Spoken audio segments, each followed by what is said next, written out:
The westbound train rattled through the endless prairie, its black smoke trailing like a morning veil against the amber sunset. In the last car, tucked into the corner seat farthest from prying eyes, Eliza May Calloway clutched her worn canvas bag as if it held her very soul. Perhaps it did. Inside were her mother's silver hairbrush, $43 in carefully saved coins, and a letter she'd written but would never send. She wasn't running from the law. No sheriff would come looking. No wanted posters would bear her likeness. What Eliza fled from was far more suffocating than iron bars, a wedding dress hanging in her childhood bedroom, waiting for a ceremony scheduled in 2 weeks' time to a man she'd met exactly twice. Mr. Nathaniel Harwood of the Boston Harwoods. Her father had announced with pride that cut deeper than any blade. A man of means, of standing, of proper breeding. A man who'd looked at her the way one might appraise a horse at auction, checking for good teeth and strong bones. A man who'd already informed her that his household in Philadelphia ran on strict schedules, that his wife would oversee the servants but never question his decisions, and that he expected 3 sons to carry on the Harwood name. Eliza pressed her forehead against the cool glass window, watching the landscape transform from the gentle hills of Missouri to the harsh, beautiful desolation of the territories. She was 23 years old, and until 5 days ago, she'd never been further from home than the neighboring county. Now, with each mile the train devoured, she felt both terrified and wildly, recklessly free. Next stop, Red Hollow. The conductor's voice startled her from her reverie. She'd bought a ticket to the end of the line, but something about the name pulled at her. Red Hollow. It sounded like a place where a person could disappear, could shed an old life like a snake sheds its skin. When the train wheezed to a stop, Eliza found herself standing, her legs moving of their own accord. The platform, if one could call 3 planks of warped wood a platform, sat beside a cluster of buildings that looked like they'd been scattered by a careless giant's hand. A general store, a saloon with bat-wing doors that creaked in the wind, a boarding house with a laundry flapping on lines like surrender flags. The few passengers who disembarked with her hurried away with purpose. Eliza stood alone, her traveling dress a practical brown wool that had seemed so daring when she'd purchased it, now feeling as conspicuous as a peacock among sparrows. The late afternoon sun beat down mercilessly, and dust devils danced across the single street that comprised the town's center. "Ma'am," a gravelly voice made her turn. An elderly man with skin like worn leather studied her from beneath a battered hat. "You meeting someone?" No." The words came out as barely a whisper. Eliza cleared her throat, lifted her chin. "No, I'm not meeting anyone." His eyes, sharp despite the wrinkles surrounding them, took in her bag, her dress, her clean boots that had never walked anything rougher than cobblestones. "Boarding house is full up. Cattle drive came through yesterday. Cowboys took every room." He scratched his gray stubble. "Unless you got kin here, might want to get back on that train." But the train was already pulling away, black smoke billowing as it continued its journey west without her. Eliza's heart hammered against her corset stays. She'd been so focused on running away, she hadn't thought about what came after. Where would she sleep?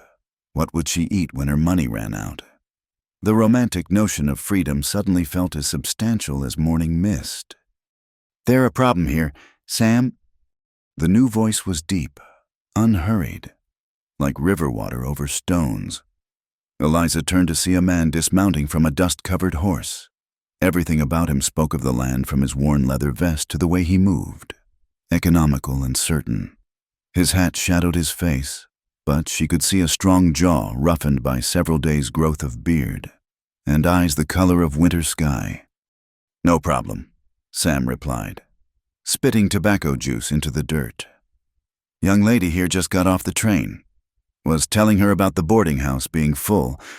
The stranger's gaze found Eliza, and she felt the assessment in it, not the calculating coldness of Nathaniel Harwood's appraisal, but something quieter, like he was reading the story written in her Eastern clothes and desperate eyes. "You running from something or towards something?" he asked. direct as an arrow? The question stole her breath. In Boston society, no one spoke so plainly, but then again, she'd left Boston society on a train platform 5 days ago. I don't see how that's your concern, Mr. Warwick, Cole Warwick. He touched the brim of his hat, a gesture that managed to be both polite and economical. And it's not my concern, except that night's coming on, and a woman alone in a town full of trail hands is everybody's concern. Sam nodded sage agreement. Cole here runs the way station about 3 miles north. Been looking after it since old Martha passed last spring. I'm not looking for charity, Eliza said quickly, though her practical mind was already calculating. 3 miles was walkable. Barely. And a way station meant walls, a roof, some measure of safety until she could determine her next move. Didn't offer charity, Cole replied. But there's a room Martha used to rent out to folks passing through. $1 a night, includes supper and breakfast. You'd be doing me a favor. I can't cook worth beans, and the place needs tending besides. It was a lie, and they both knew it. The kind of gentle lie that allowed a person to keep their dignity while accepting help. Eliza had learned to recognize such kindnesses. They were rare as rain in August. I can cook, she heard herself saying, and I'm good with mending, keeping house. Cole nodded, as if they'd just concluded a business transaction. Horse can carry 2, if you don't mind sharing. Walking 3 miles in those boots would leave you lame for a week. Those boots, her beautiful calfskin boots, purchased for a wedding she'd never attend. To walk church aisles instead of dirt roads. The irony of it almost made her laugh, or cry. She wasn't sure which. Thank you, Mr. Warwick, she said, using her best finishing school voice. I accept your offer. If he found her formal tone amusing, he didn't show it. He simply held out a weathered hand to help her mount. His palm was calloused, warm, steady as bedrock, for the first time since she'd slipped out of her father's house in the pre-dawn darkness.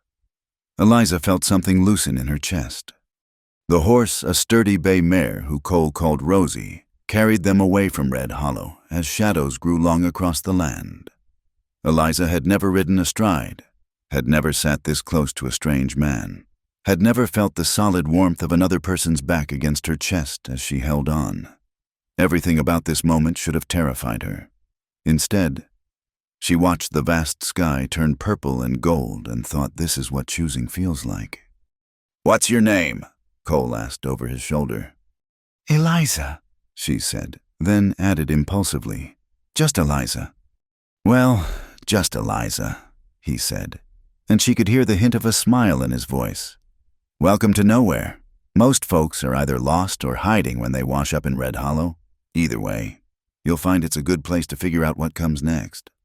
As they rode toward the darkening horizon, Eliza May Calloway, runaway bride, disappointing daughter, woman without a plan, closed her eyes and breathed in the foreign sense of sage and dust and freedom. She wasn't ready for whatever came next, but for the first time in her life, that felt like a beginning instead of an ending. The way station emerged from the darkness like a ship on a prairie sea, its windows glowing amber with lamplight. It was a solid structure of logs and mud chinking, built to withstand both weather and time. A windmill creaked nearby, its blades turning lazily in the evening breeze, and Eliza could make out the shapes of a small barn and what might have been a garden plot gone to seed. Cole dismounted first, then reached up to help her down. Her legs, unaccustomed to riding, trembled as they touched ground. She stumbled slightly, and his hands steadied her at the waist just for a moment, just long enough for her to find her balance. He stepped back immediately, as if he understood the boundaries she needed. I'll see to Rosie, he said, taking the reins. Door's not locked. Make yourself at home. Home. The word sat strangely in Eliza's mind as she climbed the 3 wooden steps to the porch. The boards creaked under her feet, a welcoming sound after the hostile silence of her father's marble floors. She pushed open the heavy door and stepped into another world. The main room served multiple purposes: kitchen, dining area, and sitting room all in one. Everything was clean, but worn. Speaking of years of use and care. A large fireplace dominated one wall, cold now in the spring evening. Shelves lined another wall, holding dishes, preserves, and books, actual books, their spines faded but intact. A rocking chair sat near the window, a basket of mending beside it as if someone had just stepped away. That was Martha's chair. Cole's voice came from the doorway. He removed his hat, hanging it on a peg by the door. Haven't had the heart to move it. She'd sit there evenings, fixing whatever needed fixing. Shirts, harnesses, broken hearts. Martha could mend just about anything. "She sounds wonderful," Eliza said softly. She was. Cole moved to the stove, checking the fire laid in its belly. "Took me in when I was 16, nothing but anger and old bruises. Taught me to read, to figure numbers, to see something in myself besides my father's fists." He struck a match, lighting the kindling. "Sorry, you don't need to hear all that." But Eliza found she wanted to hear it. In her world, men didn't speak of such things. They buried their wounds under titles and tailcoats, let them fester in silence. She was your family then. More than blood ever was. He straightened, dusting his hands on his pants. "Your room's through there. Was hers. But I've been staying in the barn loft. Prefer it. Actually, closer to the horses if there's trouble." Eliza followed his gesture to a door beside the fireplace. The room beyond was small but clean, with a narrow bed covered in a quilt that must have taken months to piece together. A washstand held a blue pottery basin and pitcher. Hooks on the wall served as a wardrobe.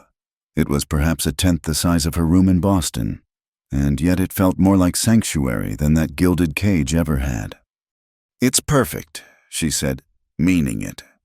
Cole studied her for a moment, and she wondered what he saw. A spoiled Eastern girl playing at adventure a fool who'd traded security for uncertainty. But his expression remained neutral. Kind, even. "I'll get supper started," he said. "Wash water's in the pitcher. There's a trunk under the bed with some of Martha's things, clothes and such. You're about her size. She wouldn't mind." He left her alone then, and Eliza sank onto the bed, suddenly exhausted. The last week crashed over her like a wave. The careful planning, the lies to her mother about visiting a cousin. The terrifying moment when she'd walked past the turn to church and kept walking to the train station instead. Her father would have discovered her note by now. Would he search for her, or would he wash his hands of his wayward daughter? Tell Nathaniel Harwood she'd died of sudden fever to save face. She shook off the thoughts and opened the trunk. Martha's clothes were simple but well-made cotton dresses, aprons, a wool skirt for winter. At the bottom, wrapped in tissue paper, lay a dress of deep blue calico sprigged with tiny yellow flowers. It looked barely worn. Special. Eliza held it up to herself. It would fit. After washing away the travel dust and changing into one of Martha's everyday dresses, brown homespun that felt like freedom after her corset and heavy skirts, Eliza ventured back to the main room. Cole was at the stove, stirring something that smelled like heaven after days of cold station food. "Beans and salt pork," he said without turning. "Coffee's on the table. Cups are in the shelf above." She poured 2 cups, the domestic gesture feeling both foreign and natural. In Boston, servants had performed such tasks. Her hands were meant for embroidery and watercolors, not rough crockery and work. Yet holding that simple cup, steam rising like prayers in the lamplight, Eliza felt more real than she had in years. "How long have you run this place?" she asked, settling at the scarred wooden table. "Coming on 3 years." Cole brought 2 plates to the table, then sat across from her. "Before that, I worked cattle drives, broke horses, did whatever paid. Martha left the station to me when she passed. Still can't believe she thought I was worth it." "She must have seen something in you." "Maybe." He ate methodically, and Eliza found herself matching his pace. The food was simple but filling, seasoned with hunger and gratitude. "What about you? What did you leave behind?" The question hung between them like dust motes in light. Eliza set down her fork, choosing her words. "A life that was chosen for me, a future that felt like being buried alive." She met his eyes. "I'm not proud of running, but I couldn't breathe anymore." Cole nodded slowly. "Breathing's important. Sometimes you have to break things to manage it." They finished the meal in companionable silence. Eliza insisted on washing the dishes, needing the simple task to ground herself. Cole sat by the newly lit fire, working oil into a length of leather harness. The domesticity of it all should have felt strange. She'd known this man mere hours, but instead, it felt like slipping into a life that had been waiting for her.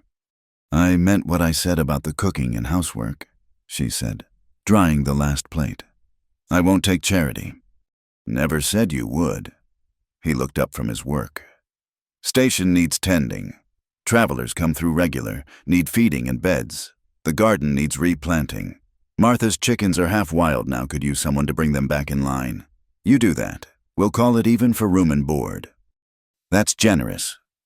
"That's practical. I'm good with horses and repairs. Terrible with everything else. Martha used to say I could burn water if left unwatched." A smile tugged at Eliza's lips, the first real smile in weeks. "Then it's fortunate I arrived when I did." "Fortunate," Cole repeated, and something in the way he said it made warmth bloom beneath her ribs. He stood, hanging the repaired harness on a hook. "I'll be in the barn if you need anything. Door bolts from the inside. You're safe here." Safe. Such a simple word for such a profound gift. As Cole put on his hat and stepped into the night, Eliza wanted to tell him what that meant, how she'd felt hunted for months, trapped between her father's expectations and society's demands, how she'd forgotten what it felt like to simply exist without performing, without calculating every word and gesture. Instead, she said, "Good night, Mr. Warwick." "Cole," he corrected gently. "Just Cole." "Good night, Cole." After he left, Eliza bolted the door as instructed and returned to her small room. She unpacked her few belongings, the hairbrush, her money carefully hidden beneath the washstand, the unmailed letter. By lamplight, she read her own words one last time. "Father, by the time you read this, I will be gone. I cannot marry Mr. Harwood. I cannot be the daughter you wish me to be. Perhaps I am selfish, as you've often said, but I would rather be selfish and alive than dutiful and slowly dying. Please do not look for me. Let me go, as you would a bird that was never meant for cages. Your disappointing daughter, Eliza." She held the letter to the lamp flame, watching it curl and blacken. The ashes fell into the wash basin like snow, like absolution, like a new beginning. That night, Eliza lay in Martha's narrow bed, listening to unfamiliar sounds, coyotes in the distance, the windmill's rhythm, an owl calling from the barn roof. No traffic, no servant's footsteps, no father's heavy tread outside her door. Just the vast breathing of the prairie, and somewhere nearby, a good man who asked for nothing but honest work. She wasn't ready for whatever tomorrow would bring, but wrapped in Martha's quilt, in this room that smelled of lavender and possibility, Eliza finally understood that being ready was overrated. Sometimes, just being willing to try was enough.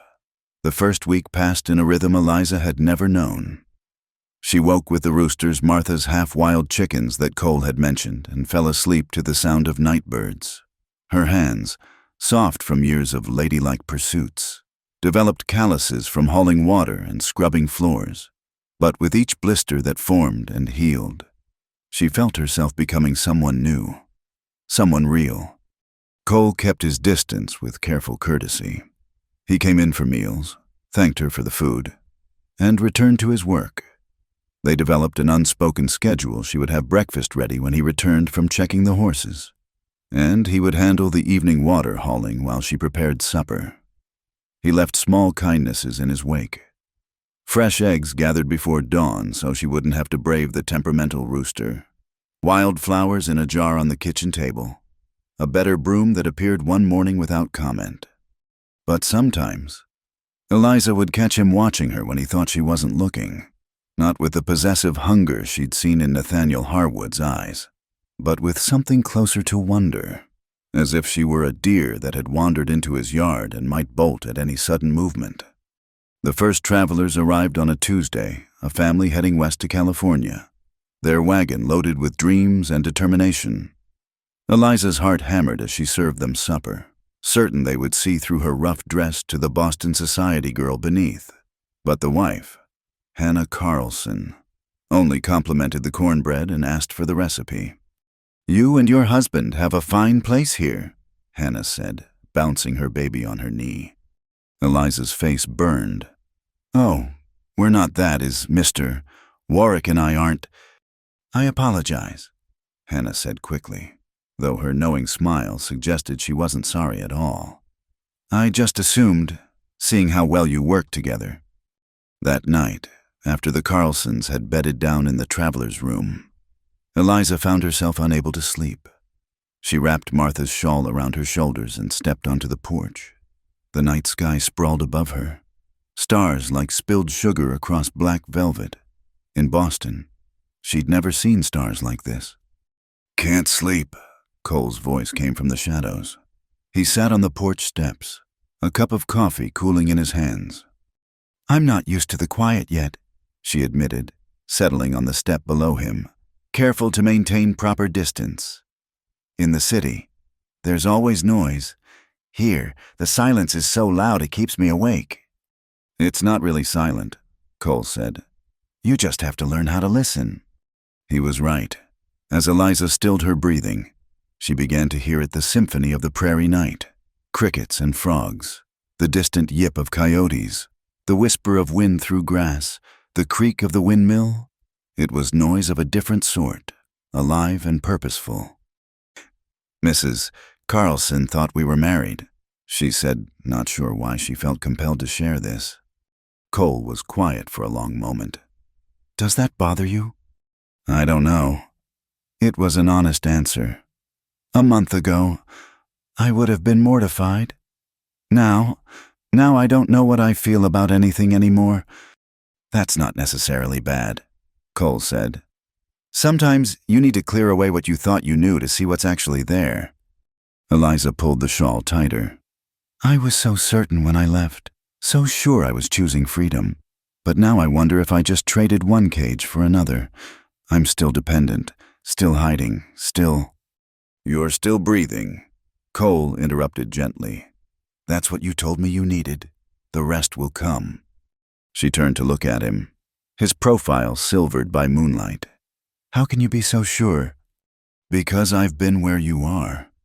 He took a sip of coffee, grimacing at its coldness. "Not the same circumstances, but the same feeling, like you're caught between who you were and who you might be, with no solid ground under your feet." "What did you do?" "Kept moving, kept working, kept breathing. One day I woke up and realized I wasn't running anymore. I was just living."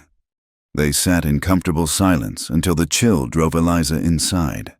But Cole's words stayed with her, a comfort against the uncertainty that pressed at the edges of her new life. The days folded into each other like pages in a book. Eliza learned to coax Martha's garden back to life, to negotiate with the chickens for their eggs, to bake bread that was actually edible. She discovered muscles she didn't know existed, along with a capacity for physical work that surprised her. When she served meals to travelers, she began to stand straighter, speak clearer, finding a confidence that had nothing to do with her father's name or money. Cole began lingering after supper, teaching her to play checkers by lamplight.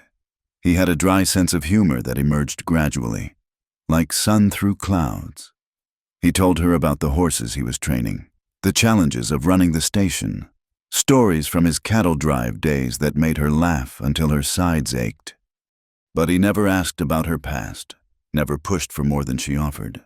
This kindness, the space he gave her to just exist, was unlike anything Eliza had known from the men in her former life, who'd all wanted to shape her into something useful for their purposes.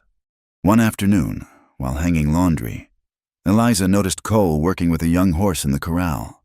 The animal was skittish, dancing away from his touch, ears flat against its head. But Cole just stood there, patient as stone, hand extended.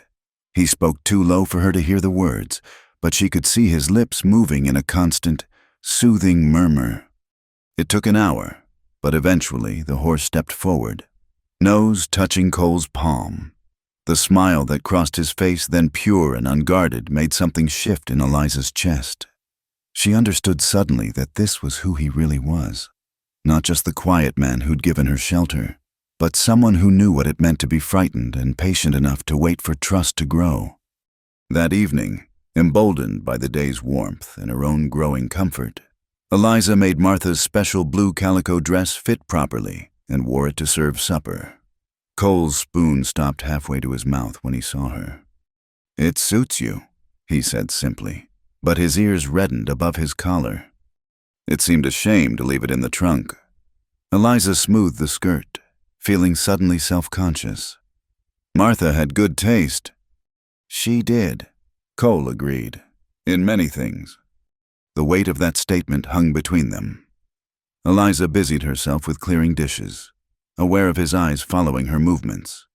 When she reached for his empty plate, their fingers brushed. Neither pulled away immediately. "Eliza," he started, then stopped, shaking his head. "Never mind." "What is it?" He stood, moving to the window that looked out over the dark prairie.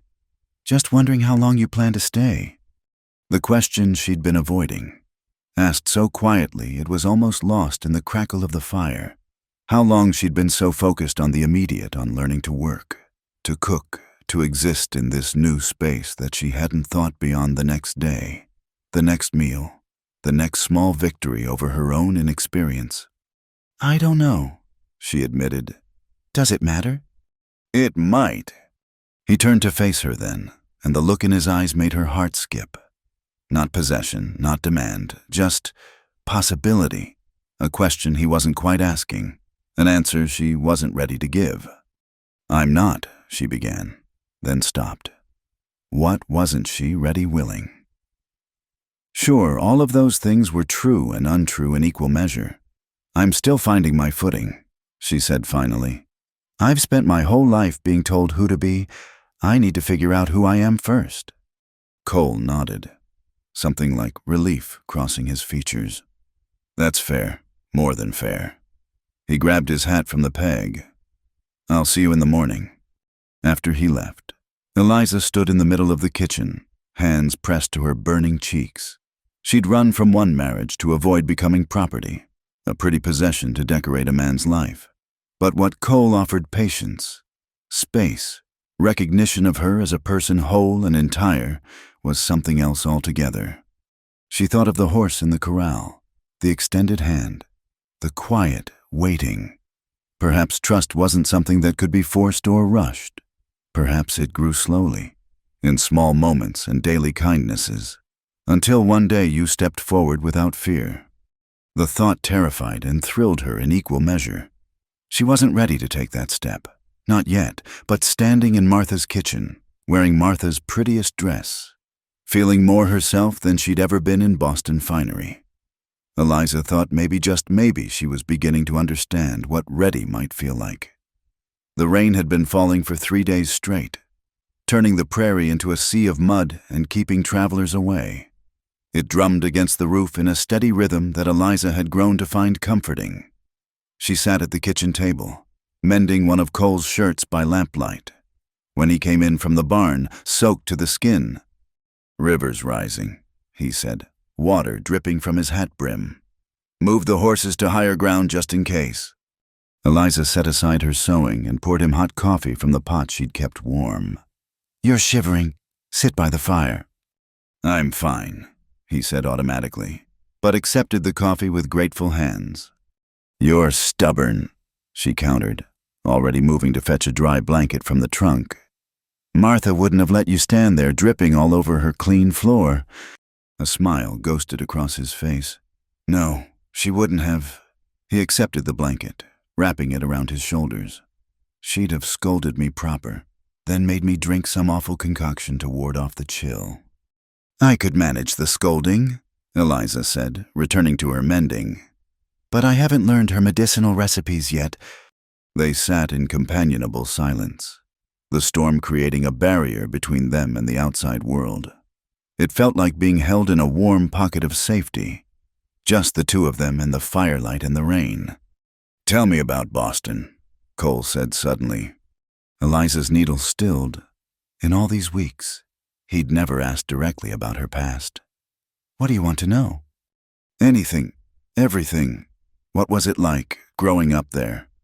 She considered how to answer, how to explain a world of calling cards and dance cards, of rigid rules and suffocating expectations, to a man who lived by seasons and necessity.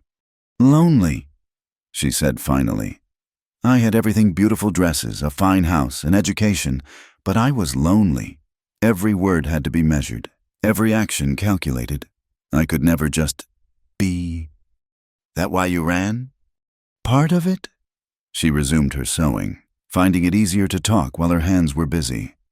My father saw me as an investment: raise a daughter properly, marry her well, reap the social benefits.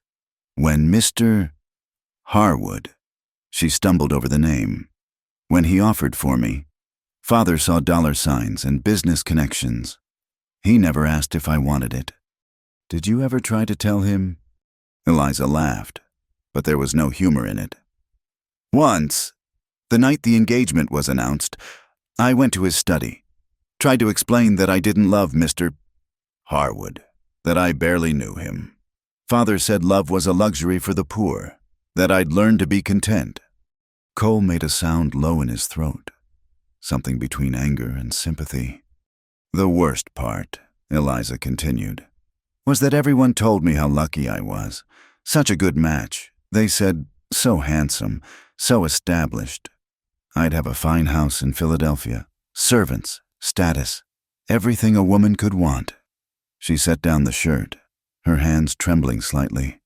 But no one ever asked what I wanted. What did you want? The question hung in the air between them. Eliza stared into the fire, searching for words she'd never been allowed to speak. Choice, she said softly. The freedom to make mistakes, to learn things, to be useful beyond ornament, to have conversations that mattered, to wake up in the morning with purpose beyond planning dinner parties and paying social calls. She looked at him then. I suppose that sounds foolish to you. No, Cole said, his voice rough. It sounds human. The rain intensified, hammering against the windows with renewed force. Thunder rolled across the prairie like boulders down a mountain. I should tell you something, Eliza said, the words coming in a rush. About why I can't go back. It's not just that I ran from the wedding. I took money from Father's safe. Just what I thought I was owed for my dowry, but still, in his eyes, in the law's eyes, I'm a thief. She waited for Cole's expression to change, for the warmth to leave his eyes. Instead, he leaned back in his chair, considering.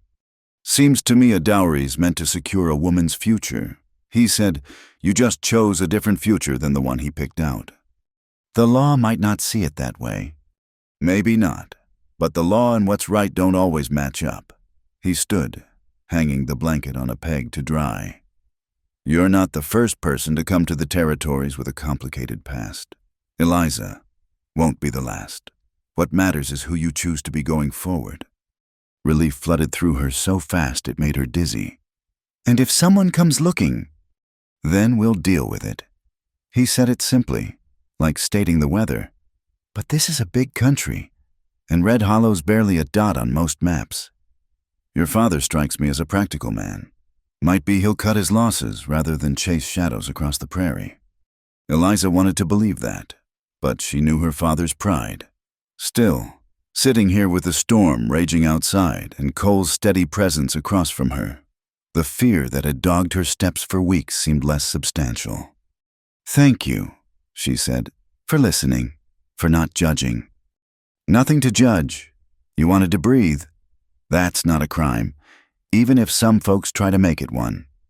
He moved toward the door, then paused. That dress you were asking about in town last week, the green one in Murphy's store window. You should get it. Eliza blinked in surprise. It's too expensive and impractical for work. Martha always said a woman needs at least one dress that makes her feel beautiful. Not for anyone else, just for herself. He cleared his throat. Besides, the station's been doing well with all the cooking you've been doing for travelers. Consider it a raise in wages. Before she could respond, he was gone, back into the storm. Eliza sat alone, her heart doing strange things in her chest. She'd been admired in Boston, courted with flowers and poetry, but no one had ever noticed what made her eyes light up in a store window, or thought she deserved beautiful things just for herself. Later, lying in bed listening to the rain, Eliza thought about want, such a simple word that she'd never been allowed to explore. In Boston, her wants had been irrelevant. Here, they seemed to matter. She wanted to see the garden bloom under her care. She wanted to learn all of Martha's recipes. She wanted to earn her place here through work and determination. And increasingly, alarmingly, she wanted to know what it would feel like to close the distance between herself and Cole, to touch his hand without the excuse of passing dishes, to smooth the lines that appeared around his eyes when he smiled, to thank him properly for giving her not just shelter, but dignity. But want and ready were different things. She'd run from one life. She wouldn't rush into another. Still, as thunder shook the little station and rain lashed the windows, Eliza allowed herself to imagine. Someday, when she was sure of who she was becoming, someday, when trust had grown deep roots, someday, the storm blew itself out by dawn, leaving the world washed clean and sparkling. Eliza found Cole on the porch, coffee in hand, watching the sun paint the wet grass gold. It's beautiful, she said, joining him. It is, he agreed, but he was looking at her when he said it. They stood together, not touching but close enough to feel each other's warmth, and watched the new day begin. Somewhere in the distance, a meadowlark began to sing. The world felt full of possibility, fresh and clean as the rain-washed air. I'm not who I was when I got off that train, Eliza said quietly. No, Cole agreed. You're becoming who you're meant to be. She liked that becoming, not running from or toward, just growing into herself like the garden plants reaching for sun.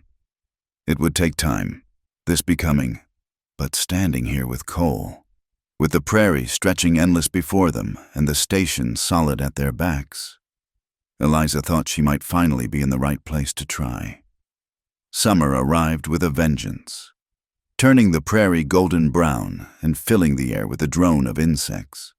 Eliza had been at the way station for nearly 3 months now, and the rhythm of the days had become as natural as breathing. Her hands, once soft and pale, were now brown from the sun and strong from work. The garden she'd coaxed back to life was flourishing despite the heat, providing fresh vegetables for the steady stream of travelers heading west. She was picking beans in the early morning, before the heat became unbearable, when she heard horses approaching.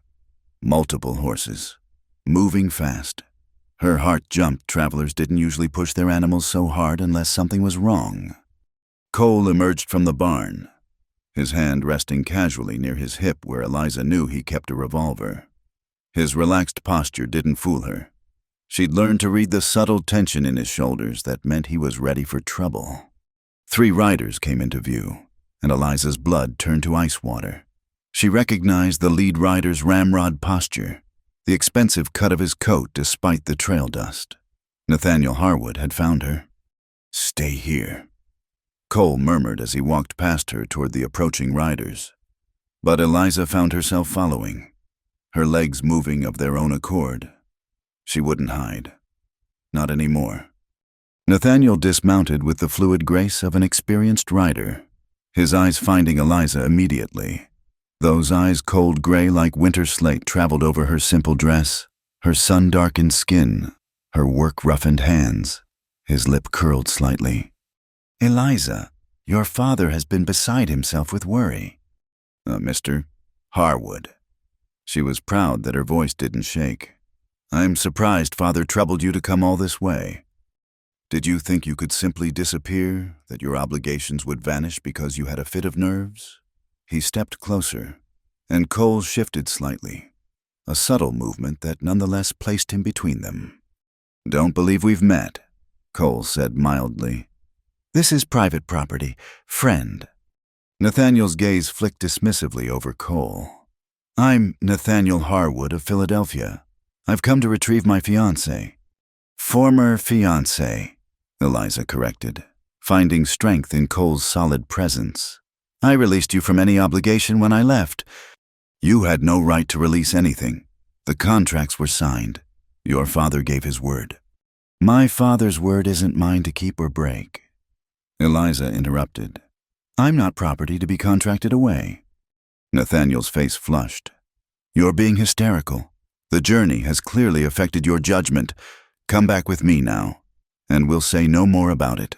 I'm willing to forgive this lapse. Forgive, Eliza laughed, the sound sharp in the morning air. You speak as if I've wronged you. We met twice, Mr. Harwood. You never asked my opinion on marriage. Never wondered what I thought or felt or wanted.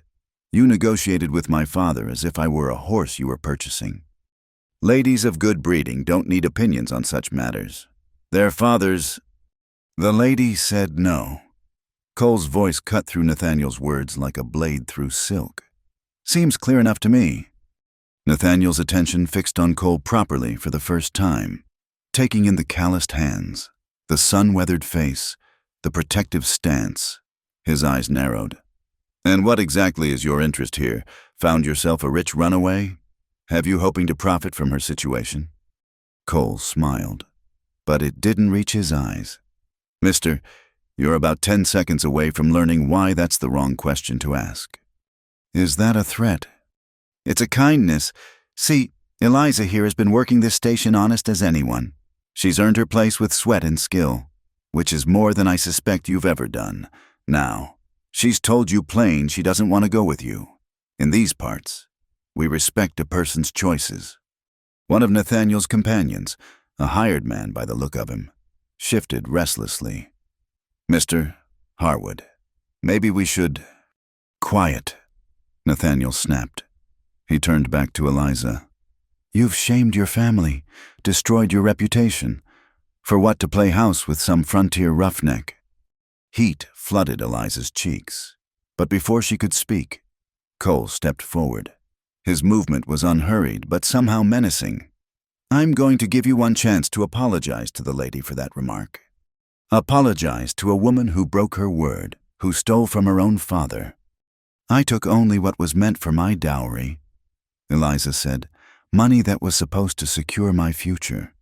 I just chose a different future than the one you and father planned. That money was contingent on our marriage. Which isn't happening. Eliza stepped around Cole, facing Nathaniel directly. Go home, Mr. Harwood. Find yourself a bride who wants what you're offering. There are plenty of women who'd be thrilled with your wealth and position. I'm not one of them. You think you can survive out here? You think this, he gestured contemptuously at the station. This is better than what I offered. Yes, Eliza said simply, because here I'm a person, not an ornament. Here my work matters. Here I can breathe. Nathaniel's face twisted. You'll regret this. When you're old and worn out from drudgery, when you realize what you threw away. She said her piece. Cole's hand did move to his revolver now. Time for you to move along. The hired men exchanged glances. They knew the look of a man who meant business, even if Nathaniel didn't. Mr. Harwood, one ventured. We should go. Long ride back to town. Nathaniel stood rigid for a long moment, rage and disbelief warring on his face. Then he turned on his heel and mounted his horse with sharp, angry movements. Your father won't forgive this, he said to Eliza. You're dead to him now, dead to all decent society. Then I'm free, Eliza replied, and meant it. Nathaniel spurred his horse harder than necessary, his men following. They watched until the riders disappeared into the heat shimmer rising from the prairie. Eliza's legs suddenly felt weak. She sat down hard on the porch steps, hands shaking now that the confrontation was over. Cole sat beside her, careful not to crowd. "You all right?" "I don't know," she laughed shakily. "I just told off the man I was supposed to marry, told him I'd rather work as a servant than be his wife. My mother would faint." "You told him the truth. Nothing wrong with that. He'll spread word. Everyone will know. I really can't go back now." "Did you want to—" Eliza considered this. Did she miss anything about her old life? The pretty dresses? Perhaps, though she'd grown to appreciate the freedom of simple clothing. The books in her father's library. But Cole had promised to order some through Murphy's store. The security of knowing her place in the world, but that place had been a cage. "No," she said finally. "I don't want to go back." "Then seems like he did you a favor, making it official." They sat quietly as the morning heat built. Eliza was acutely aware of Cole beside her, of how he'd stepped between her and danger without hesitation, how he'd called her a lady even in her faded calico. "Thank you," she said, "for standing up for me, for not believing what he implied about us." Cole was quiet for a moment. "Wasn't hard. Man like that sees what he expects to see. Doesn't make it true." "What is true?" The question slipped out before she could stop it. He turned to look at her then, those winter sky eyes warm despite their color. "Truth is, you're the hardest working woman I've known since Martha. Truth is, this place runs better with you here. Truth is—" He stopped, looked away. "Truth is, I'm glad you stayed." Eliza's heart was doing something complicated in her chest. She wanted to ask what else was true, wanted to hear him say the words that sometimes flickered in his eyes when he thought she wasn't looking. But the morning's confrontation had left her raw, uncertain. "I'm glad too," she said instead. Cole stood, offering her a hand up. "Come on, those beans won't pick themselves, and we've got a stage coming through tomorrow." As they worked side by side in the garden, Eliza thought about freedom. She'd run seeking it, but only now understood what it meant. Freedom wasn't the absence of work or obligation.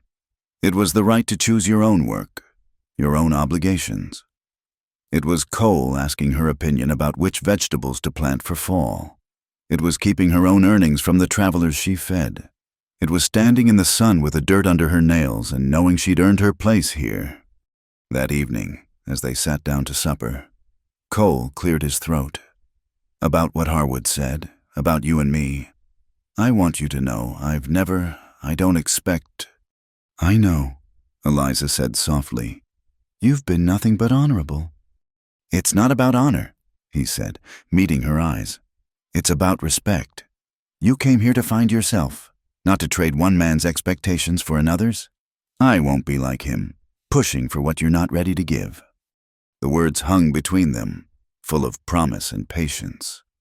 Eliza felt something ease in her chest, a fear she hadn't fully acknowledged until it was gone.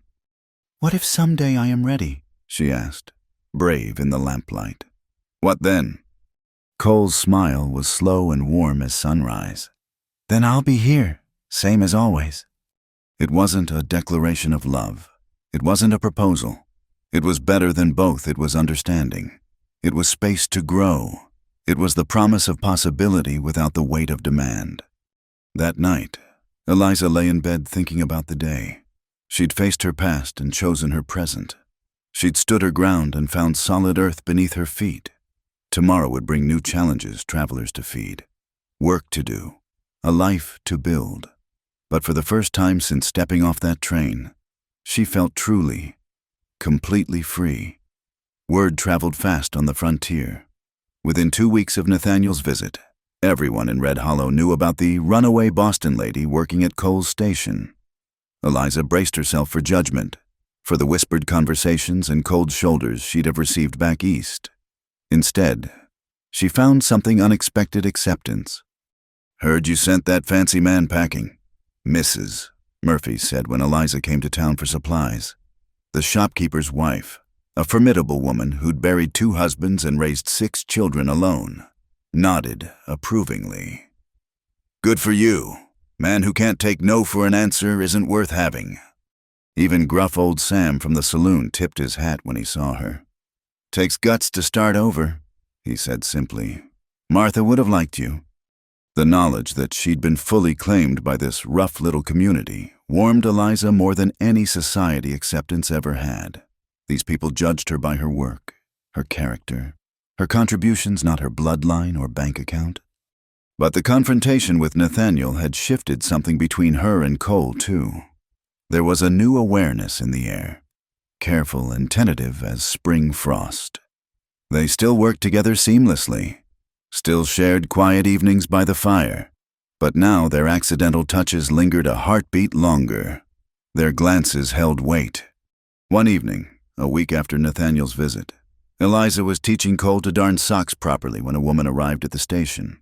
She came alone, on horseback, which was unusual enough, but it was her bearing refined despite the trail dust that made Eliza's hands still.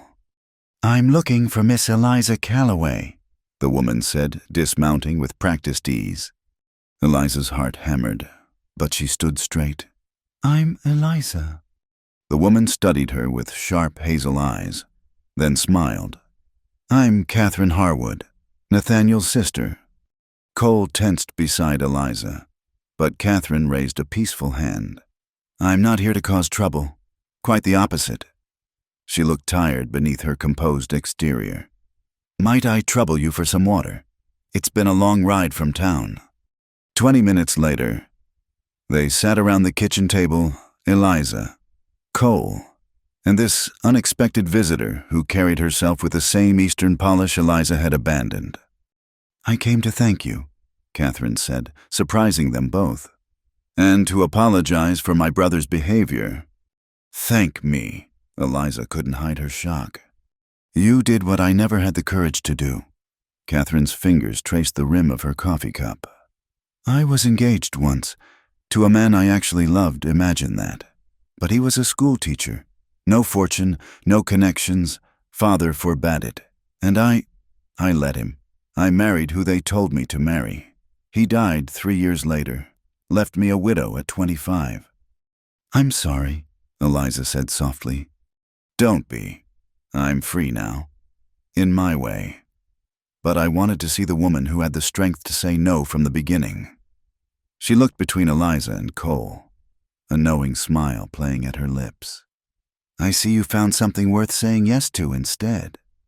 It's not we aren't, Eliza fumbled for words. Not yet, Catherine said gently. But anyone with eyes can see what's growing here. She stood, smoothing her divided skirts. I won't stay long, but I wanted you to know that not everyone from your old world condemns you. Some of us admire you. She stayed the night, insisting on helping with chores despite her silk clothing. Over supper, she regaled them with stories of Nathaniel's fury, how he'd stormed back to Philadelphia swearing off women entirely. Father was more pragmatic, Catherine added. He's already arranging a match with the Pemberton girl, 16 and malleable. Poor thing. The casual cruelty of it, a girl barely out of childhood being sold like cattle, made Eliza shudder. How close she'd come to that fate. What will you do now? Eliza asked as they prepared for bed. Catherine smiled, and for the first time looked truly young. I'm heading west, California. I have enough money to start fresh. Maybe open a shop, sell books, or teach. Something that's mine. She gripped Eliza's hands. You gave me courage, seeing that it could be done, that a woman could choose her own path and survive it. After Catherine left the next morning, promising to write, Eliza found herself restless. She wandered out to where Cole was working with a new horse, a half-wild Mustang someone had traded for passage west.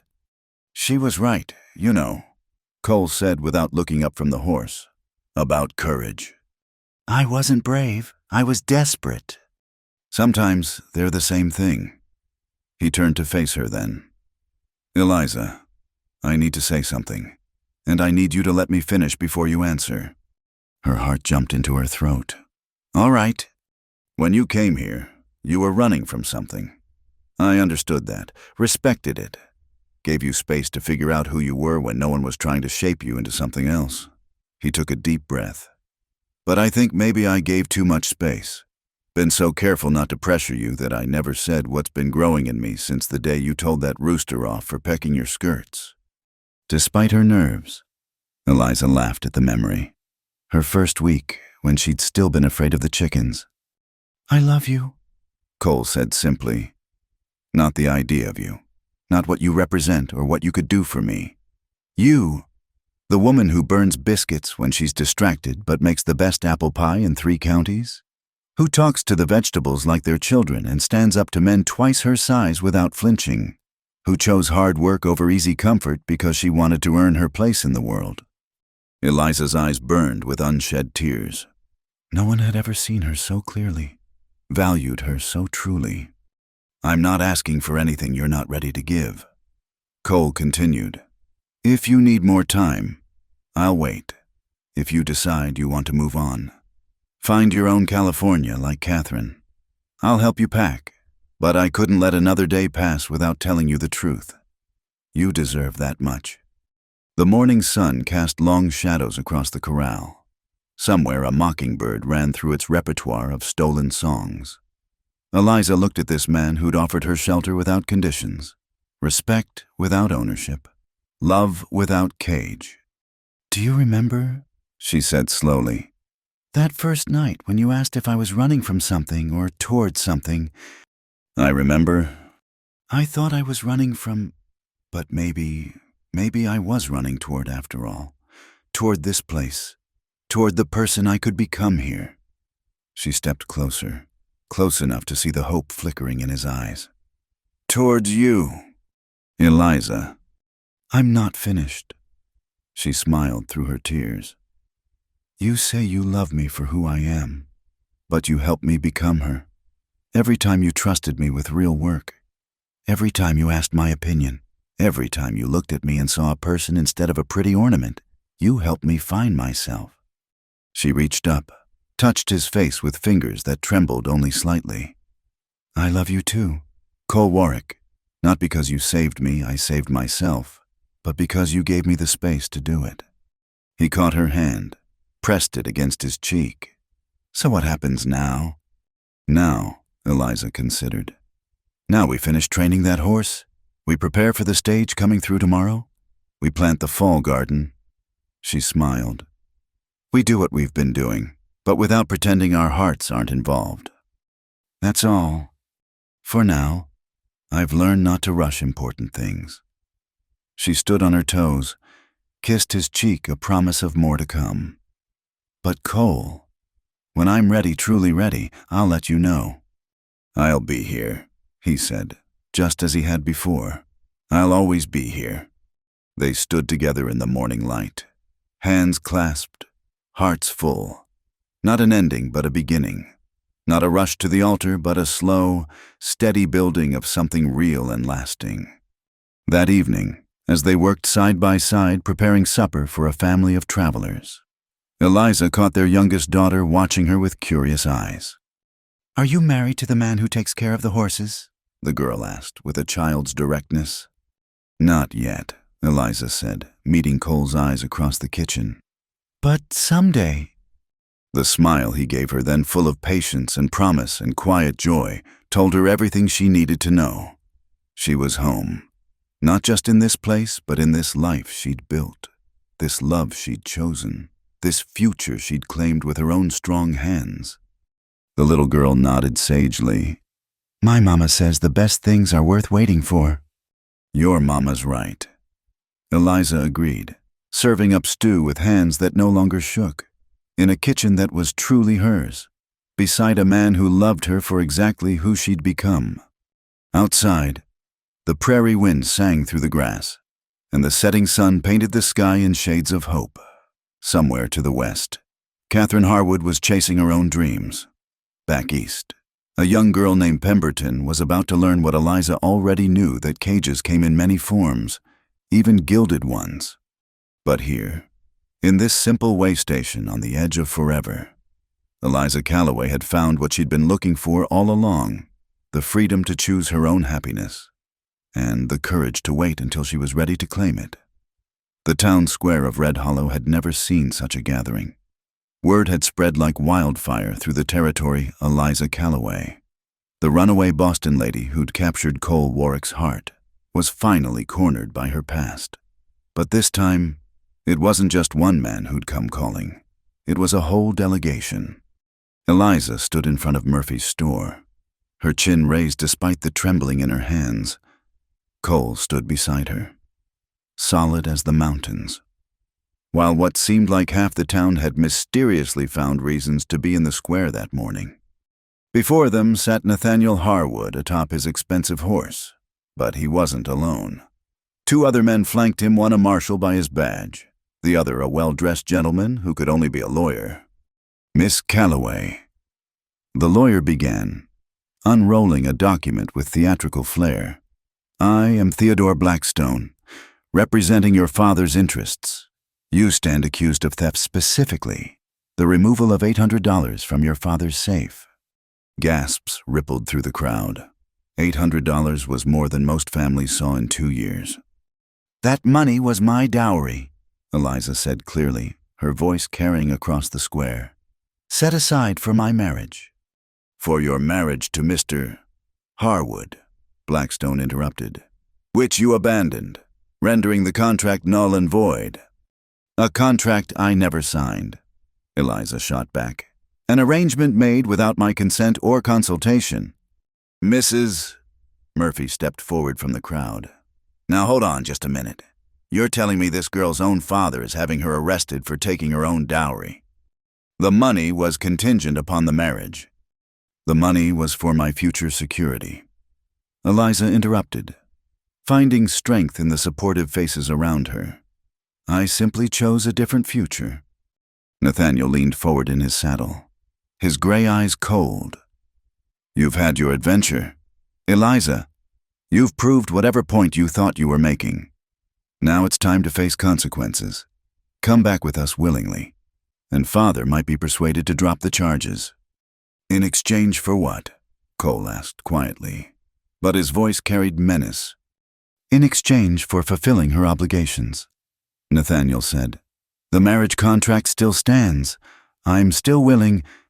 You're still willing, Eliza laughed, the sound sharp and bright as breaking glass. How generous of you to still be willing to take damaged goods. You're hardly in a position to be particular. I'm in exactly the position I chose to be in. Eliza stepped forward, away from Cole's protective presence. Mr. Harwood, Marshall, Mr. Blackstone, all of you listen well. I am not the frightened girl who ran away 6 months ago. I am not property to be negotiated over. I am a woman who has earned her place in this world through honest work and determination. She looked around at the gathered townspeople, at Mrs. Murphy with her flour-dusted apron, at Sam leaning against the saloon post, at the other women who'd come west seeking something more than what society allowed them. You want to arrest me for theft, fine, but I wonder how that will look in your Philadelphia papers. Prominent businessman has daughter arrested for refusing arranged marriage. I wonder what your society friends will say, Mr. Harwood, when they learn you couldn't win a bride without legal coercion. Nathaniel's face flushed dark red. You little...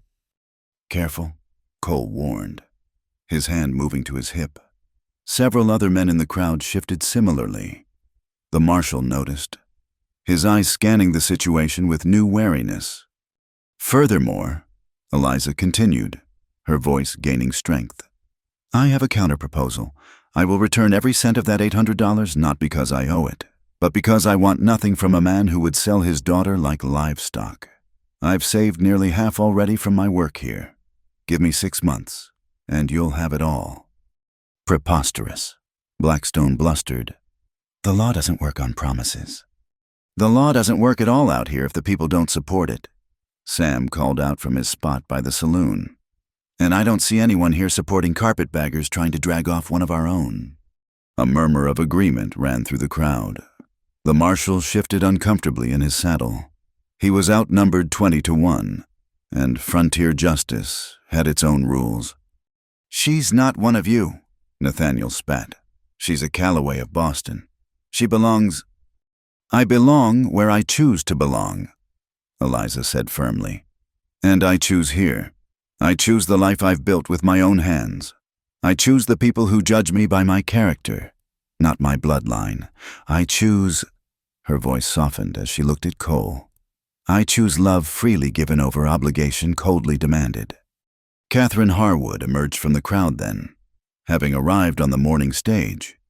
She walked past her brother without acknowledgement and stood beside Eliza.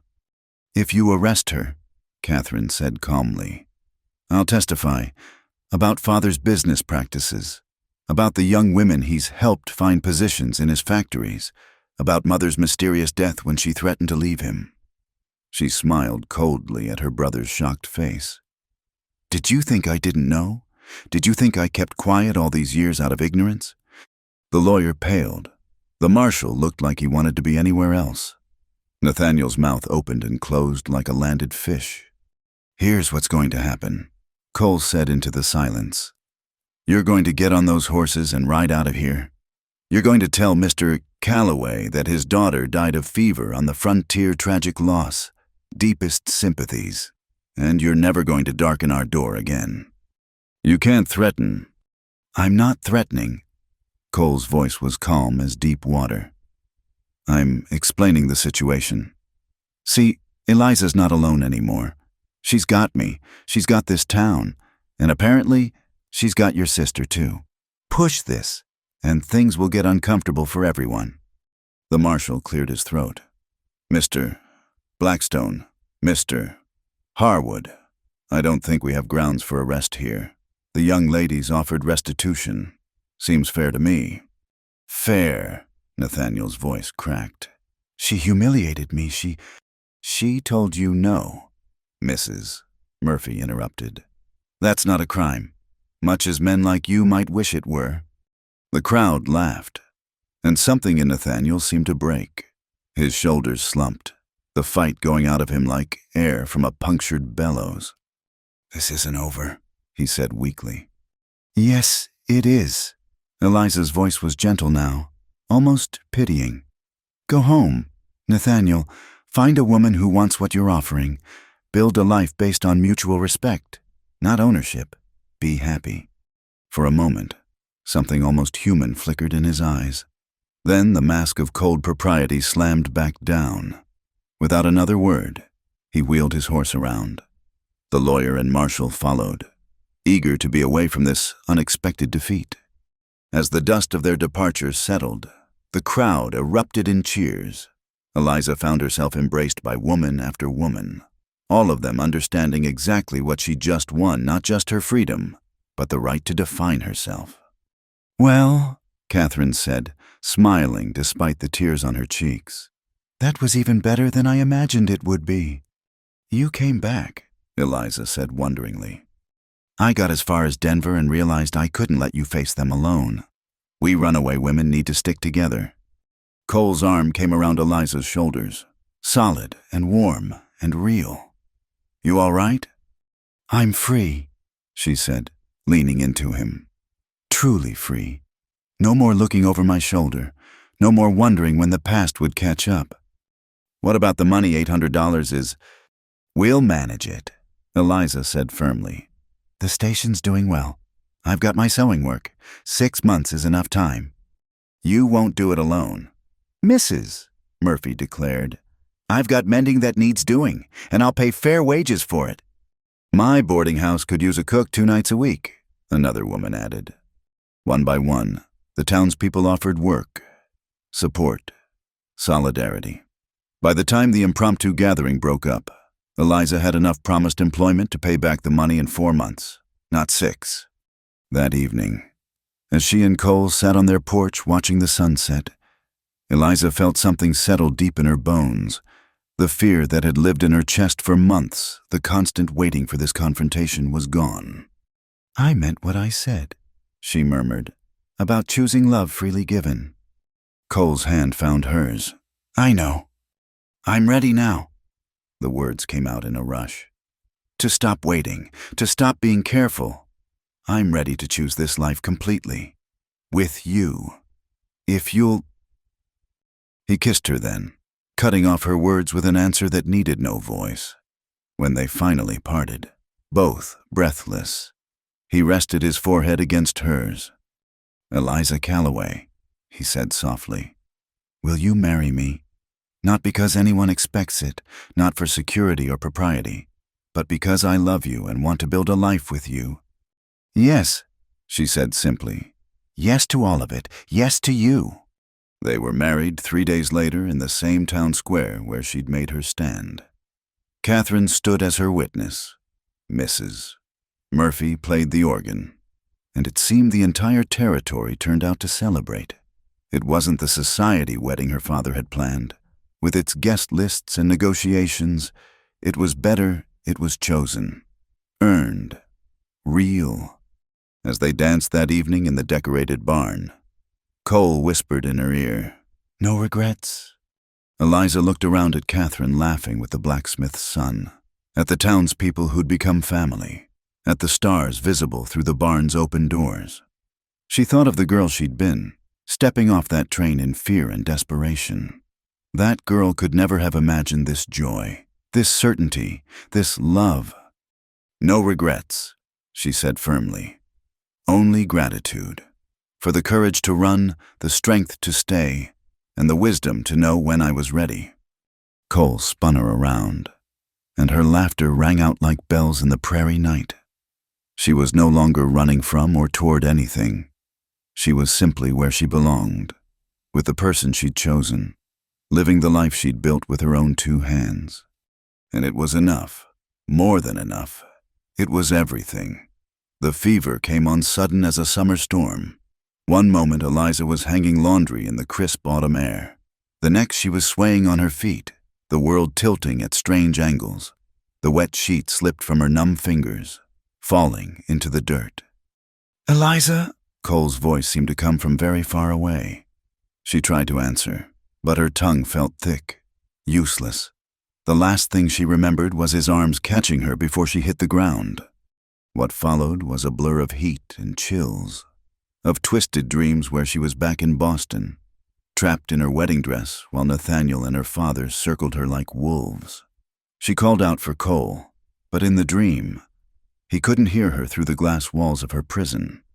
"Shh, I'm here. I'm right here." His voice, real this time, pulled her briefly from the fever dreams. She felt a cool cloth on her forehead, tasted bitter medicine on her lips. Strong hands held her when the chills racked her body so hard she thought she might shake apart. "Don't leave," she whispered, not sure if she was speaking to the real Cole or the dream one. "Never," he promised. "Not for anything." Time lost meaning. Day and night blended together in a haze of fever. Sometimes she woke to find sunlight streaming through the window, sometimes to lamplight and shadow. But always, always, Cole was there. His presence was the one constant in her shifting, burning world. Later, she would learn that he hadn't left her side for 5 days, that he'd sent for the doctor from the next town, had followed every instruction with desperate precision, that he'd talked to her constantly, telling stories of his childhood, of Martha, of their future together, anything to give her a voice to follow back to consciousness.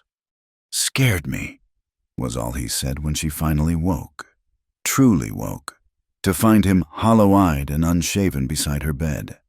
His hand held hers like he was afraid she might slip away if he let go.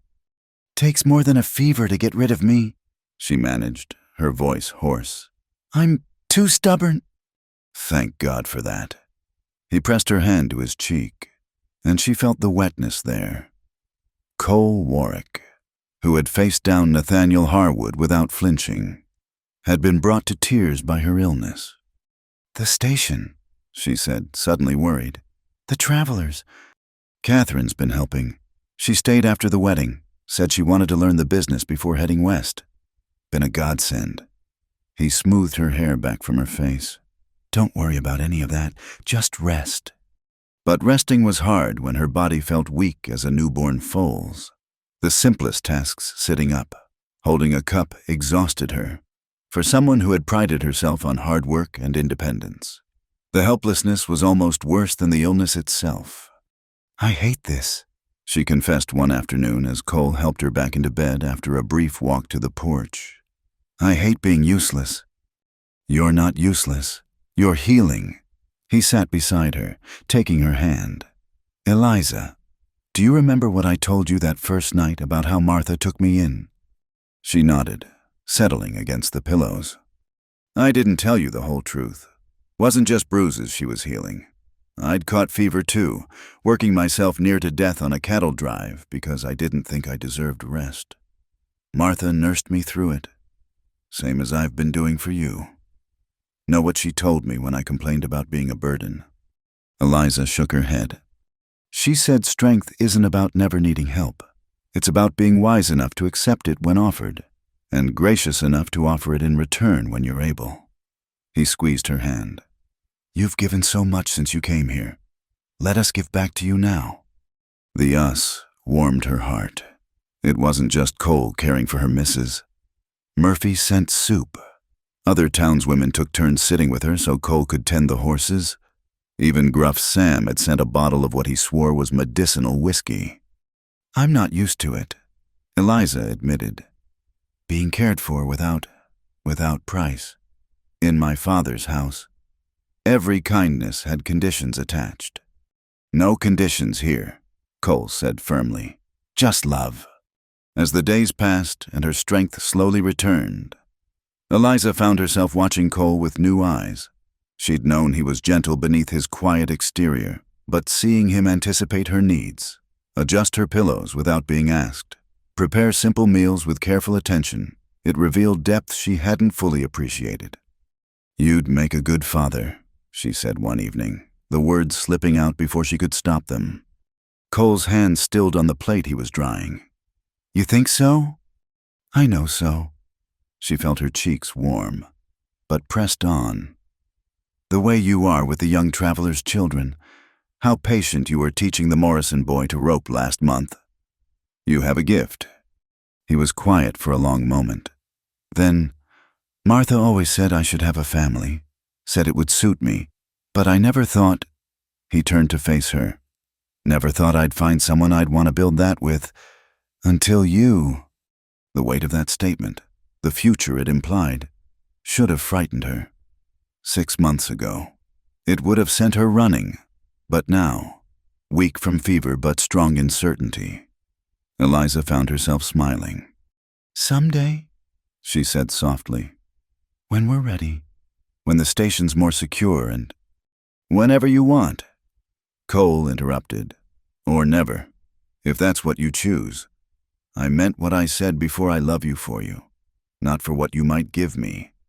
But Eliza was already imagining at children with Cole's steady nature and maybe her determination.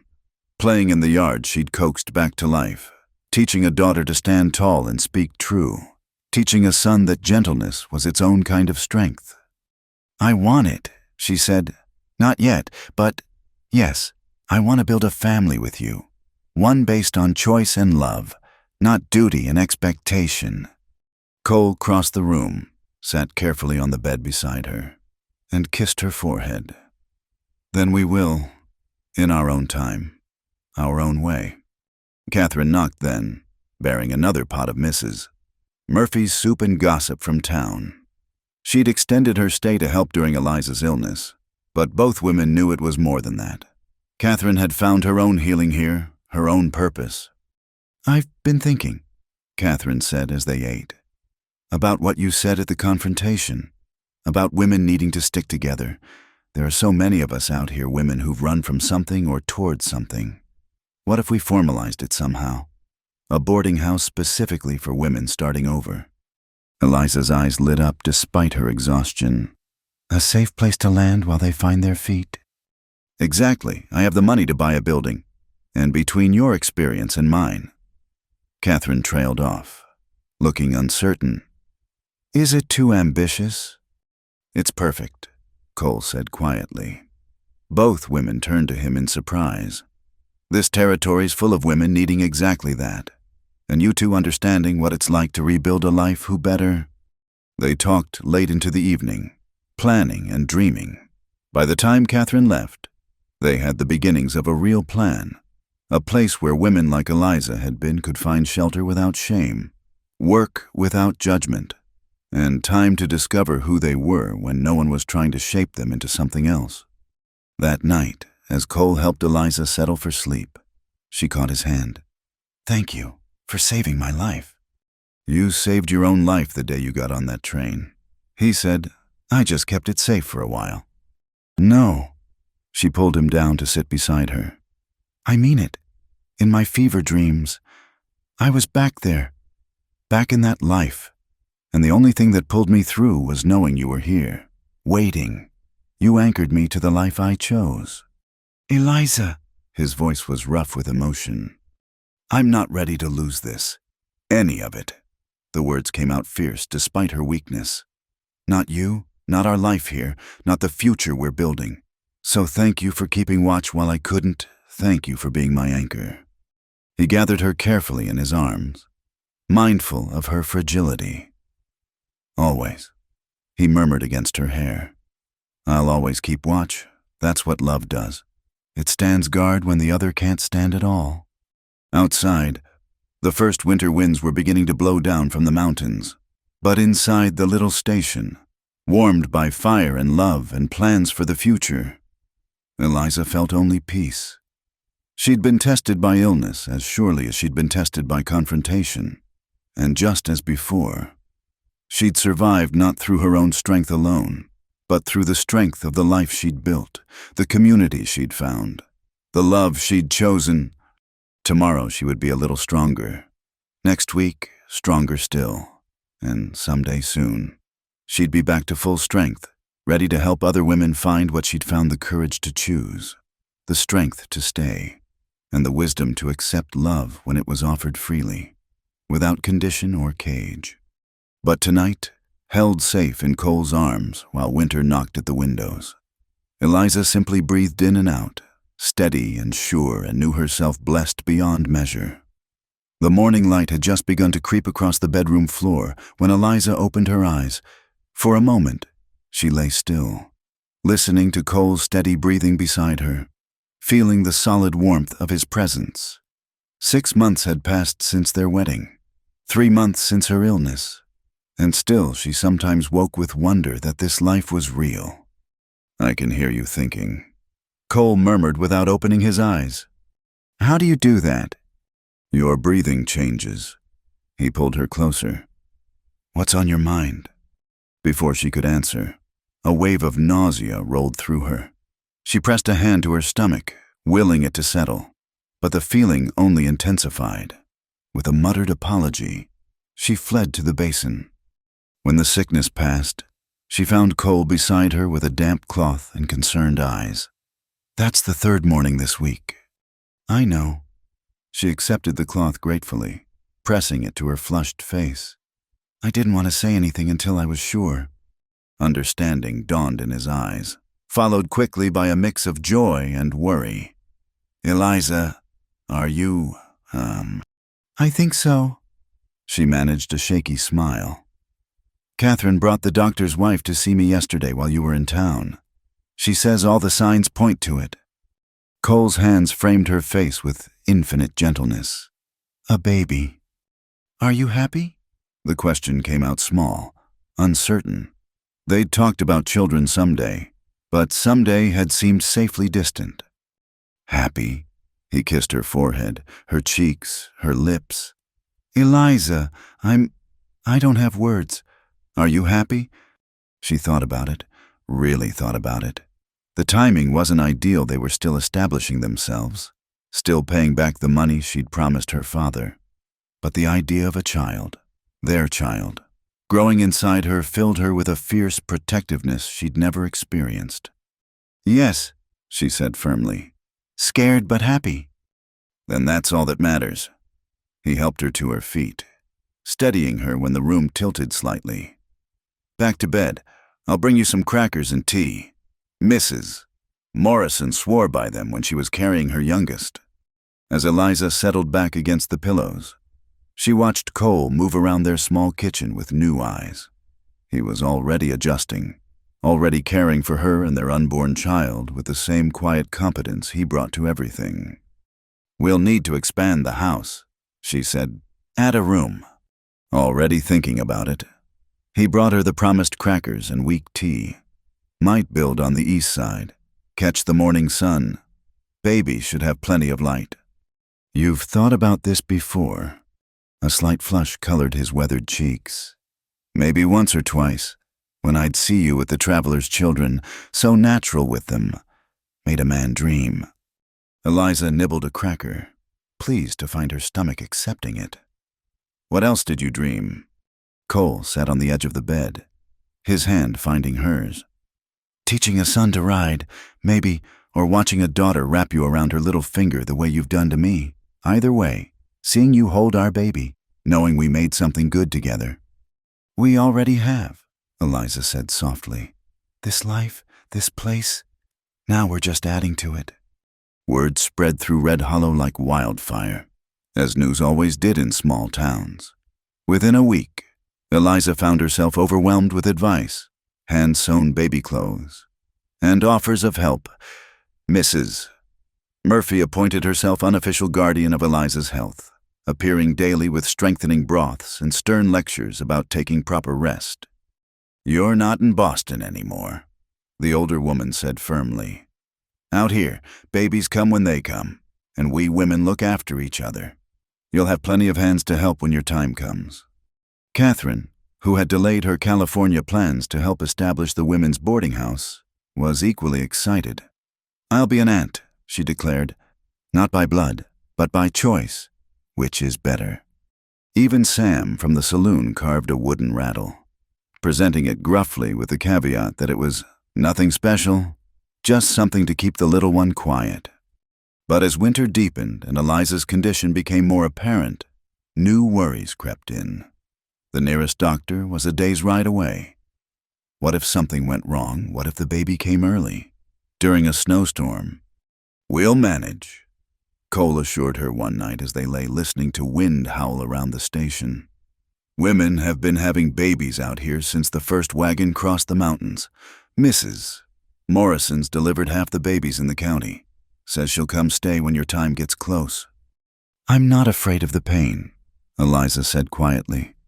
"I'm afraid of being like my mother." Cole turned to face her in the darkness. "What do you mean?" She was cold, distant. I think she loved me in her way, but she never showed it. Everything was about propriety, about preparing me to be a good wife. She never just held me, never told me stories or sang to me. I learned about affection from my nurse, not my mother. "You're not her," Cole said firmly. "I've seen you with children.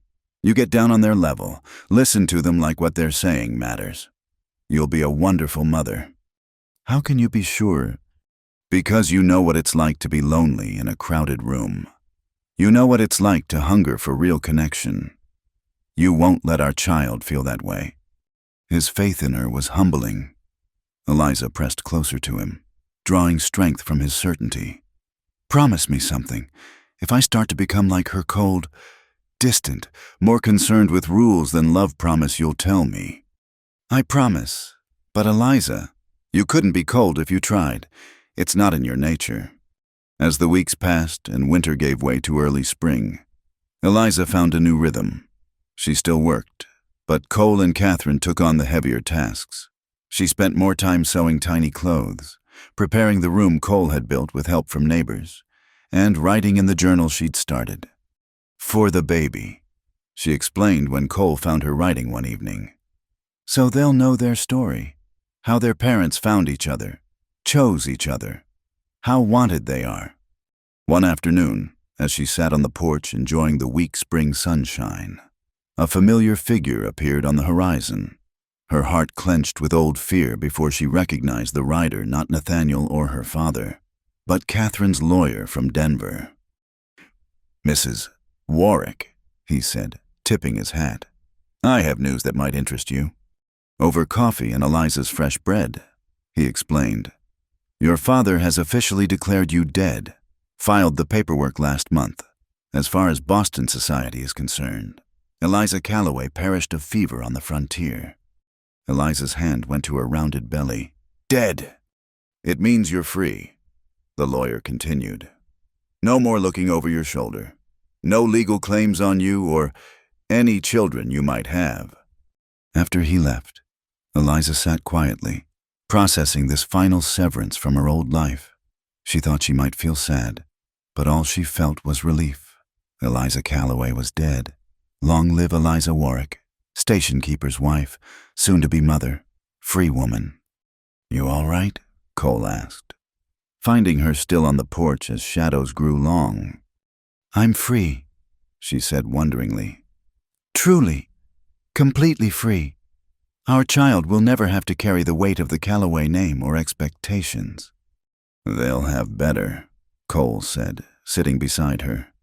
They'll have parents who chose each other, a community that watches out for its own, and all the space in the world to become whoever they're meant to be. Eliza leaned into him, feeling the baby move within her, those first flutters that still took her breath away. I wish Martha could have met them. She'd have spoiled them rotten, Cole said with a smile. But I think she knows. Somehow, I think she'd be proud of what we've built here. A place where people can breathe, Eliza murmured, remembering her desperate words to Nathaniel. A place where children can grow up knowing they're valued for who they are, not what they can do for someone else's ambitions. Speaking of breathing, Cole said, You need to practice those exercises Mrs. Morrison showed you. Eliza groaned, but complied, knowing he was right. As she focused on her breathing in through the nose, out through the mouth, steady and controlled, she marveled at how different this felt from the panicked gasps that had driven her from Boston. Then, she had been running from a life that was suffocating her. Now, she was preparing to bring new life into the world. Then, she had been alone. Now, she was surrounded by love and support. I'm ready, she said suddenly, the words surprising her. For the baby. For all of it, the pain, the uncertainty, the responsibility. I'm not afraid anymore. She took his hand, pressed it to where their child grew. We made it this far. We can handle whatever comes next.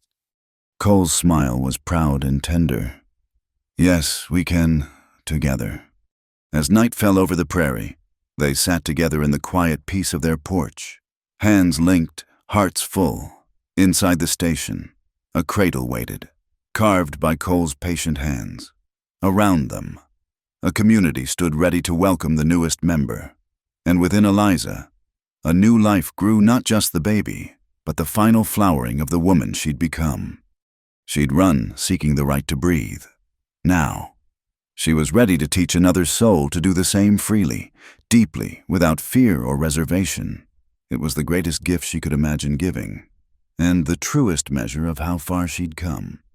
The stars emerged one by one in the vast prairie sky, and Eliza breathed steady and sure, ready and unafraid, fully alive in the life she'd chosen. Spring arrived in full glory, painting the prairie with wildflowers and warming breezes.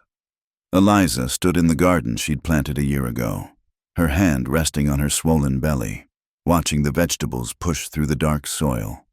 Everything was growing, reaching toward the sun, including the life within her. You shouldn't be out here in the heat. Cole called from where he was repairing the fence. The worry in his voice made her smile. It's barely warm, and Mrs. Morrison said walking is good for me. She bent carefully to pull a weed. Besides, the garden won't tend itself. The garden can wait. He was beside her now, taking the basket from her hands. You've been restless all morning. What's wrong? Eliza hesitated, then admitted. Catherine left for California yesterday. I know. You miss her already. I'm happy for her. She's finally following her own dreams. But... Eliza trailed off, unable to articulate the strange melancholy that had settled over her. But you wish she could be here when the baby comes. Cole finished gently. Is that selfish? That's human. He drew her into his arms, mindful of her changed shape. She promised to write, to visit when she can. And you've got plenty of other women here who care about you. As if to prove his point, Mrs. Murphy appeared at their gate, arms full of fresh linens. Thought you might need these, she called. Baby things need to be soft as clouds. Over the next weeks, the women of Red Hollow seemed to close ranks around Eliza. They appeared with advice, supplies, and stories of their own births, some reassuring, some terrifying. All told with the matter-of-fact air of women who'd faced down life's challenges and survived. One evening, as Eliza sat sewing by lamplight, a familiar restlessness seized her. She'd felt it all day, an energy that demanded movement, action, preparation. Can't settle, Cole asked, looking up from his ledgers. I need to walk. He stood immediately. I'll come with you. They strolled slowly around their property, Eliza stopping occasionally as her body tightened with what Mrs. Morrison had called practice pains. The moon was full, casting silver light across the prairie grass. Do you ever think about how far we've come? Eliza asked. A year ago, I was a stranger here, terrified and alone. Now you're home, Cole finished. We're home. Another tightening, stronger this time, made her grip his arm. Cole, I think... Is it time? I don't know. Maybe... The uncertainty in her voice made her laugh shakily. For someone who planned an entire escape from Boston, you'd think I'd be more prepared for this. Different kind of journey, Cole said, but she could hear the tension beneath his calm. Let's get you inside. I'll ride for Mrs. Morrison. Not yet. If this is really it, we have time. I want... She paused, trying to find words for the feeling. I want to remember this moment, standing here with you under the stars, on the edge of everything changing again. They stood together in the moonlight, breathing the sweet prairie air, feeling the vast quiet of the land around them. Then another pain came, strong enough to steal her breath, and Eliza knew their waiting was over. What followed was the longest night of both their lives. Mrs. Morrison arrived with her capable hands and calm presence, transforming their bedroom into a birthing room with practiced efficiency. Cole was banished and readmitted several times as Eliza alternated between wanting him close and needing space to focus on the work her body was doing. You're doing fine, Mrs. Morrison assured her as dawn light crept through the windows. Baby's just taking their time, making sure everything's ready for them. Stubborn, Eliza panted between contractions. Like their mother. And their father, Cole added, wiping sweat from her forehead. Remember how long it took me to admit I loved you? That's different, Eliza started to argue, then lost her words as another wave crashed over her. Time became fluid, measured only in the rhythm of pain and rest, effort and release. Eliza found herself thinking of all the women who'd done this before her, Martha, in this very room, her own cold mother. Countless pioneer women with far less help than she had. The connection to that endless chain of mothers gave her strength when her own seemed depleted. I can see the head, Mrs. Morrison announced. Dark hair like yours. Eliza. Next push. Give it everything. And Eliza did, reaching deeper than she knew possible. Finding reserves of strength she'd built through every challenge leaving Boston, facing Nathaniel, surviving illness, building this life. All of it had prepared her for this moment. Then, with a final effort that seemed to pull her soul from her body, their child was born. The cry that filled the room was the most beautiful sound Eliza had ever heard. A daughter, Mrs. Morrison said, placing the squalling infant on Eliza's chest. Perfect as a prairie rose. Eliza looked down at the tiny face, red and wrinkled and absolutely miraculous. Dark hair plastered to a small head, miniature fists waving in protest at this bright new world. Love hit her like a physical force, stealing what little breath she had left. Cole, she whispered, tears streaming down her face. "Look what we made." He was crying too. She realized, this strong, quiet man undone by a creature who weighed less than a newborn foal. His large hand covered the baby's entire back as he touched her for the first time. "She's beautiful," he said roughly, "just like her mother." "What will you call her, Mrs.?" Morrison asked, busying herself with the practical matters of afterbirth, while the new parents marveled at their daughter. Eliza and Cole exchanged glances. They'd discussed names, but now, looking at their daughter, only one seemed right. "Martha," Eliza said softly. "Martha Rose Warwick, for the woman who made our life possible, and for the way she bloomed into our world." Cole's smile was radiant through his tears. Martha would have loved that, loved her. As the sun rose fully, bathing their room in golden light, Eliza held her daughter Martha Rose, Rosie already in her heart, and felt the final piece of herself click into place. This was what she'd been running toward all along, though she hadn't known it. Not just Cole, not just freedom, but this the chance to create a family built on love and choice. To raise a daughter who would never doubt her worth or her right to choose her own path. "Thank you," she whispered to Cole as he settled beside them on the bed, his arms encompassing both wife and child. "For what?" "For waiting until I was ready. For giving me the space to become who I needed to be. For loving me enough to let me choose you freely." "Eliza," he said, pressing a kiss to her temple. "That's not something to thank me for. That's just love, real love. The kind we'll teach Rosie about. The kind she'll never have to run from or toward, because she'll carry it with her always." Little Rosie yawned, a tiny, perfect O of a mouth, and settled into sleep against her mother's breast. Around them, the station stirred to life, horses neighing for their morning feed, the windmill creaking its familiar rhythm, the sounds of travelers on the road. But in this room, in this moment, time stood still. Eliza thought of the frightened girl who'd stepped off the train in Red Hollow just over a year ago, desperate for air, for space, for the right to be herself. That girl could never have imagined this, could never have dreamed that running away would lead to running toward everything that mattered. "I'm ready now," she murmured, not sure if she was talking to Cole, to Rosie, or to herself. "For all of it, whatever comes next."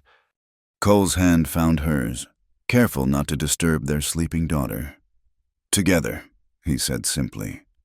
"Together," Eliza agreed, and closed her eyes, finally and completely at peace. Outside, the prairie wind sang through the grass, carrying the scent of spring flowers and new beginnings. The way station stood solid against the horizon, a beacon for travelers seeking rest. And inside, a family that had chosen each other settled into their first day of a new adventure, one that would be filled with sleepless nights and first smiles, scraped knees and bedtime stories, all the ordinary miracles of a life built on extraordinary love. Eliza Warwick. Once Calloway had found what she'd been seeking all along, not just the freedom to breathe, but a reason to take each breath with joy. And in her arms, Martha Rose slept on, already loved, already free, already perfect in her parents' eyes. The beginning. Thank you so much for listening to this story. I hope it touched your heart as much as it touched mine while sharing it with you.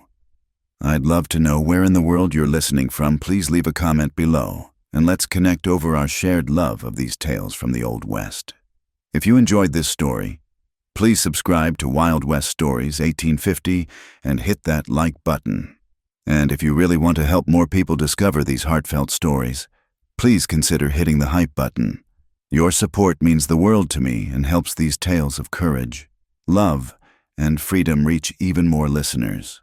Until next time, partners.